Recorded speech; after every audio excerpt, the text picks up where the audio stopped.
जय हिंद, वंदे मातरम। मेरा जो आज का वीडियो है वो है बिहार में रोज़गार। आपको मैं शुरू से बताता हूँ जो आपके समझ में आएगा कि बिहार में अभी तक रोज़गार है क्यों नहीं, उसका मूल कारण है क्या, ये मैं आपको बताता हूँ। उसका मूल कारण ये है, मैं आपको शुरू से बताता हूँ। 1947 15 अगस्त को हमारा देश आज़ाद हुआ, भारत। पूरे भारत में एक ही पार्टी राज करती थी, उसका नाम था कांग्रेस। सभी राज्यों में कांग्रेस की सरकार थी, कोई दूसरी पार्टी थी नहीं। बिहार में भी सब जगह। तो वहाँ पे जो पार्टियाँ चुनाव अभी जब लड़ा भी नहीं था, मतलब सबको जो जिम्मेदारी थी वो सिर्फ बिहार यूपी जितने भी थी, सारी जो जिम्मेदारी थी सब कांग्रेस की जिम्मेदारी थी कि सभी को विकास करना था कांग्रेस को। बिहार का भी विकास नहीं हो रहा था, रोज़गार भी नहीं पैदा हो रहा था वहाँ। जब भारत में इमरजेंसी लगी तो जयप्रकाश जी का जो आंदोलन हुआ उससे नीतीश कुमार जी निकल के आए, तो बिहार में जनता दल का निर्माण हुआ जिसमें 3 थे, नीतीश, लालू, पासवान। फिर ये अलग हो गए।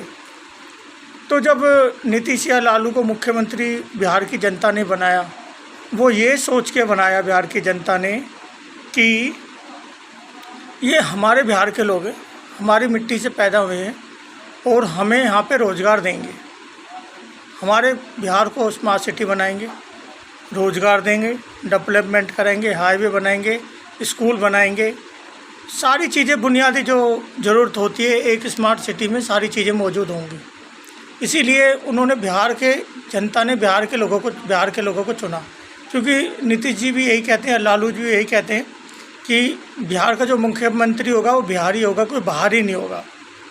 लेकिन लगभग आप जानते हो कि 50 साल के आसपास तक इन लोगों ने मुख्यमंत्री के तौर पे बिहार में काम किया है।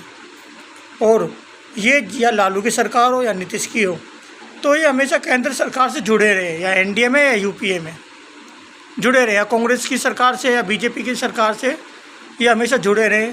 वो जुड़ने का कारण ये है कि अगर बिहार में इन्हें कोई भी रोज़गार लाना है, डेवलपमेंट करना है, तो उसमें कोई दिक्कत ना है। केंद्र का इनके साथ था, गठबंधन में थे, ये पूरा सहयोग था और आंदोलन में सब थे ये लोग। लेकिन फिर भी इनमें बिहार में रोज़गार पैदा नहीं किया गया इन लोगों ने। अभी तक बिहार में रोज़गार नहीं है। बिहार बीमारू राज्य में गिना जाता है।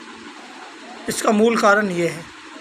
क्यों नहीं है, बीमारू राज्य में अभी तक क्यों आता है, आप जानते हो? इससे बाहर के स्टेटों पे क्या असर पड़ा? मैं सिर्फ आपको वो बात बताऊंगा जो मैंने समाचार में देखा है, आपने भी देखा और सभी जानते हैं। पहली घटना, पहली दूसरी तीसरी जितनी भी घटना हुई है आपको मैं दिखाता हूँ और सुनाता हूँ। पहले देखो, शीला दीक्षित ने भी कहा था कि 83 लोग दिल्ली के अंदर काफ़ी आ गए।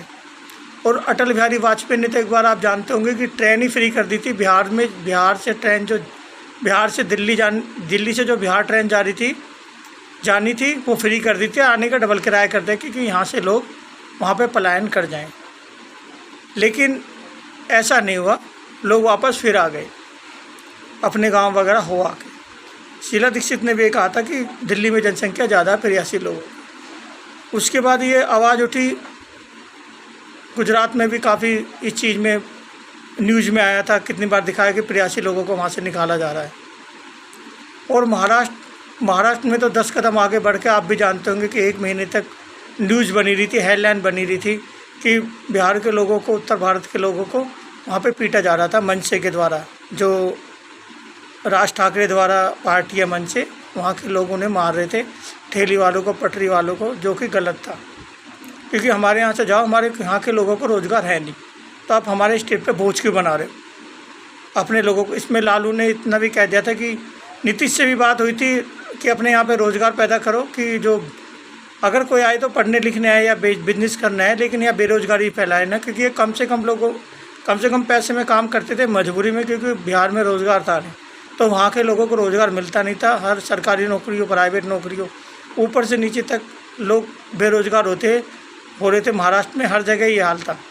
तो लोग दबी आवाज़ में सब धीरे धीरे सब बोलते थे इस चीज़ को। और लालू ने तो यहाँ तक बोल दिया था कि अब राज ठाकरे के घर के आगे हम छठ पूजा बनाएंगे। इतना दंगा हुआ था इस चीज़ में, और वहाँ का भुगता था वहाँ के 83 लोगों ने, बेचारों ने, क्योंकि नेता लोग तो नेता लोग तो अपने घर में जाके बैठे हुए थे, उन लोगों ने बेचारों ने भुगता था। आप जानते होंगे कि इतना बवाल हुआ था। और एक बेचारा बिहार का विद्यार्थी था जो वहाँ पे राज ठाकरे से बात करने गया था और पिस्टल लेके उसने बस हाईजैक कर ली थी, जबकि उसकी कोई गलत मंशा थी नहीं। और वो राज ठाकरे से बात करना चाहता था, उन्होंने बोला मेरी सिर्फ राज ठाकरे से बात करा दो कि क्या है, तो उसके सर में गोली मार दी गई थी, बेचारा वो मर गया था।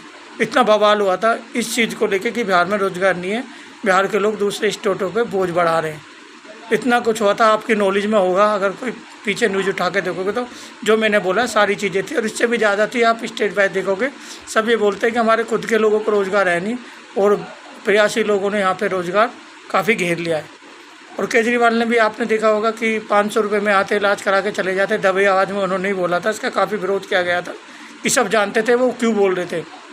इस पर काफ़ी बवाल हुआ था क्योंकि देखो भारत में लोकतंत्र है, भारत में मौलिक अधिकार है, कोई भी कहीं भी जा सकता है। अब तो जम्मू कश्मीर भी जा सकते, 370 हट गई है, कहीं भी रोज़गार हो सकता है। देखो मैं दिल्ली में रहता हूँ, अगर मेरी दिल्ली में रोज़गार नहीं होगा तो मैं बाहर स्टेट में जाकर कहीं कर सकता हूँ, क्योंकि मेरा मौलिक अधिकार है। कोई गलत भी नहीं है, करना चाहिए लोगों को काम बाहर जाके, लेकिन मजबूरी में ना जाए वो लोग। जैसे लोग काफ़ी लोग मजबूरी में आते, उनके यहाँ पर रोज़गार है ही नहीं। बिहार में थोड़ा और उसे 2 भाग कर दिया, झारखंड वहाँ चला गया, टाटा स्टील वगैरह सब वहाँ चली गई। बिहार में क्या बचा रोज़गार के नाम पे? कुछ नहीं। तो अब भी मैं बिहार के लोगों से ये कहना चाहता हूँ कि देखो इतना कुछ परिस्थिति है, तो आप लोगों को अपनी सरकार पे दबाव बनाना पड़ेगा कि हमारे बिहार में रोज़गार दो, क्योंकि हमारे लोग इधर उधर ज़्यादा रहते हैं और इधर उधर की सुननी होती है। और ये आप लोगों की जिम्मेदारी है कि हम अपने बिहार में रोज़गार पैदा करें। अपने मुख्यमंत्री से बोले कि वो रोज़गार लेके आए। अरे 50 साल तक इन लोगों ने राज किया है, 50 साल में एक आदमी अपनी आधी उम्र से ज़्यादा जी लेता है।